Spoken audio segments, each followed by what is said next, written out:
হ্যাঁ হ্যাঁ জানি, দোল অনেক দিন আগেই চলে গেছে, বাট আমার দোলের ভিডিও এখনো শেষ হয়নি।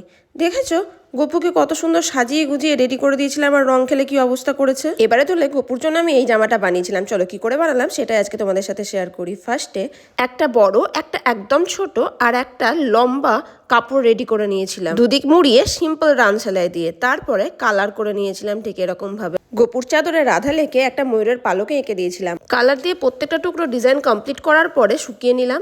তারপর হচ্ছে আসল পার্ট, বড় কাপড়ের টুকরোর মিডিলে এরকমভাবে কুচি করে প্রেস করে ওপরের দিকে সেলাই করে কুচিটাকে ফিক্সড করে নিলাম, আর দুপাশটা এইভাবে রান সেলাই করে সোজা করে আবার আয়রন করে নিলাম। এরপরে যে ছোট টুকরোটা ছিল সেটাতে একদম ছোট ছোট করে কুচি করেছি দেখো, সেটাও সেলাই করে ফিক্সড করে নেওয়ার পরে ওই বড় কুচিটার সাথে সেলাই করে নিলাম। এরপর একটা বেল্ট বানিয়ে বেল্টটাকেও গোটা ধুতিটার সাথে সেলাই করে নিলাম আর এলাস্টিক দিয়ে দিলাম। ব্যাস, আমার গোপু সোনার দোলের ড্রেস রেডি। সিম্পল প্যান্টের মতন ফার্স্টে পরাতে হবে, তারপরে কুচিগুলোকে নিয়ে পেছন দিকে সেফটি পিন দিয়ে আটকে দিতে হবে, আর চাদরটাকে ভালো করে অ্যাডজাস্ট করে নিতে হবে নিজের মতন করে। ব্যাস, এইভাবে রেডি হয়ে গেল আমার গোপু সোনা।